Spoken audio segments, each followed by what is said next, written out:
It's a new season, it's playoffs, but before we get to that point, Tupelo had about as dominating of a win against Starkville as there could be to close out the regular season en route to winning the division 36-6. And Coach, before we started taping, we were talking, that's about as good of a game as I've seen Tupelo play in decades. Yeah, I mean, I've heard a lot of people say that. I mean, it was two really good football. I mean, two great teams, two of the best teams in the state. You know, obviously some rivalry in there, and our kids took it personal. The kids went out and executed. They trusted the game plan. It was the definition of having a great game plan, and the kids believing and going out and executing it, and you know, forcing things, and you know, couldn't be more proud of our guys of how they played for sure. And on senior night, where emotions are already high. So sometimes you get worried about emotions being so high, but you guys absolutely just play that out perfectly. Did you sense throughout the week, like this team was laser focused like that? I mean, I felt like we were, I said it starting Tuesday or Wednesday of that week of practice, since we had an off week the week before. And I told our coaches, I said, guys, and I said the scary thing about it as a coaching staff, this is not on us. You know, and that can be good and bad. Like, guys, this is not on us. We lose is on us, but just because of what perception is, it's you can't have a better game plan. Right. It's just, hey, the guys going out there and doing it. Boy, did they do it. In every facet, I think that usually you have maybe one area of the game where you don't play as well, but that simply was not the case. But going back to the emotion thing too, like, emotions do scare you as a coach. Sure. You know, emotions can get you beat. You don't want to be known as an emotional team.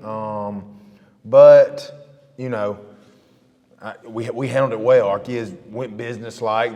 Like you said, they took it personal. And like you said, every facet of the game. I mean, you had a team that averaged 42 to 45 points a game, held them to 6. Coming off a big one, they had dominated Madison Central the week before. And Clinton the week before, you know, and, you know, offense, they could have scored 100, we felt like. So now 8-2, you win the division for the second year in a row, and now it's a whole new season.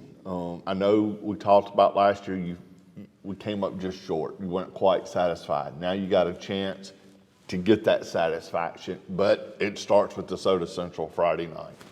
I think I said it, and I think you probably, the fear is us. Right. You know, we know we can't have a letdown. You can't, you know, after a big emotional win like that, it is known to be some type of letdown.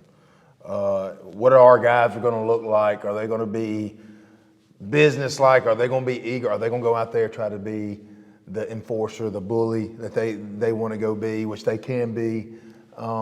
You know, that's the main gist of it is, you know, playoff wise, like, guys, you know, win you keep playing, lose you go home. Pretty simple. You got to have that tattooed in your brain. I know one of our coaches, he thought it was a great idea this past week. He's going to start on every Monday. He's going to show that last play of the game against Starkville from last season. Hey guys, that's you know, remember how that feels. You know, you guys laid on the ground crying after the game, and you know, just so it's just being us, man. It's our biggest enemy is us. What are we going to do every day to get better? And you know, there's, you know, we got to handle our business against DeSoto. They're a good team. They're not your normal 4 seed. You look on film and they're like, how are they the 4 seed in their division? They're supposed to be the 1 seed, but you know, we get to play another game. When you approach this week in practice, do you do anything different because it's so late in the year, or like, hey, we're in a routine, we're not going to mess this up? We're not changing our routine, and we're not changing anything that we do. You know, it's our guys just got to know mentality-wise, it's do or die. Right. That hey, I have seen our guys intentionally game plan wise of, hey, our coach staff knows what they're talking about when they're talking about our opponents, you know, that they're going to do this, this, and this, and this. I noticed that in overview this week. Like, I noticed defense when coaches were talking about, I was like, hey, they get in this formation, they're doing this. They're looking to do this. And I see our guys locking in. And when we're starting to go over it in practice, they're like, they line up in that formation in motion like this. They're like, oh, they're going to do this, and they do. So they're kind of coaching themselves now. They're kind of like, hey, so if that's a good thing. If we're seeing them lock in about, hey, they're wanting to take ownership of some things, but then go also out too and play with that chip on their shoulder like you saw last week. I mean, we got a good chance to do something. DeSoto Central, kind of, what will we see from them? They're really good on defense. I think they're the best defense in that region up there. They have two linebackers that are like Mississippi, Alabama guys, really good players, really good nose guard. They're athletic on the back end. They do different things. You know, I'm very impressed with what they do. Their defense is kind of the heart and soul of their team. Offensively, they want to spread you out. They want to go 4 wide trips and doubles, and sometimes with the H-back. They got a young quarterback that is like Trey Petty, very athletic, can beat you with his legs. I heard he's a 100-meter champion in track. Throws a good ball. He likes to sling it around. He's got a little speed too. He's got some speed, so he likes to sling it around, and if it breaks down, he likes to scramble. Big offensive line, right tackle is Port Womack's son. I mean, so they pass the eye test. Gotcha. Like they are pretty. Like it's like when I say like, why are they the 4 seed? Right. You know, they've lost some close games in their region, and so they're a team that can beat you easily. You just got to go out and do your job. Is there a team that they remind you of that we've played? I think it's a combination. I think we try to talk about that as a staff. Other day, their quarterback kind of reminds me of Clinton's quarterback, the one that reminds me of him. Their offensive line is kind of like, I don't know. I mean, it's just a mixture of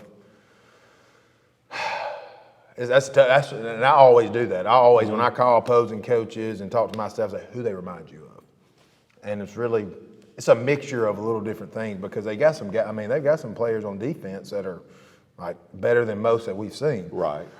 So it's probably a combination of different teams and stuff. They're a good football team. Their record does not show it for sure. Well, you know, when you look at the divisions that we play in and they play in, a 5-5 or a 500 record's pretty good now, right? In division, and you know, fortunately we went 4-0, and you played a schedule this year. It was probably one of the toughest ones in school history, and to prepare you for this moment too. Right. You know, just we felt like we were battle tested earlier. You know, there's probably some folks scratching their head about our program in the middle of the season. I never faltered. I don't think our kids ever faltered. Our kids never. We were 2 plays from being undefeated. 2 plays being undefeated. Who to say those 2 losses aren't the best thing that happened to us? You know, a bought lesson. You know, at me and I'm really close to the Starkville head coach, Coach Jones. Me and him talk about it. It ain't the goal at the end of the day isn't finishing undefeated. The goal is winning the last football game. Exactly. And however you got to do that, and however it looks, you know, that doesn't matter. And so, you know, that our non-division schedule definitely, and playing different teams with different styles from different areas, that probably helped. You know, you've seen it all. You've seen it all. I mean, it's tough, and it's proven it's tough playing on the road. Right. We've played all over. We've played up in Tennessee. We played all the way down in Jackson, and it's not, you know, it's not easy to do, and it's just letting these guys experience different things and learning from the good and bad. Last year we went 3 playoff games. Does that experience, does that even carry over to this year? Yes and no. I think yes, obviously, because, hey, guys, you know what it's going to, you know, but also, too, it's a new team. Right. It's a new team, and it's like, hey, this team don't need to assume that we're going to be in the 3rd round. Right. You know? Right. That's the biggest scare I have is this team assume, oh, man, we just got to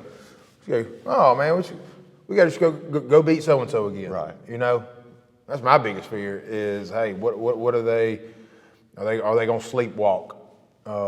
You know, but are they going to play? Are they going to learn each week and get, you know, is this going to be like the 3rd non-division game where it's like, oh man, let's just get to division, you know?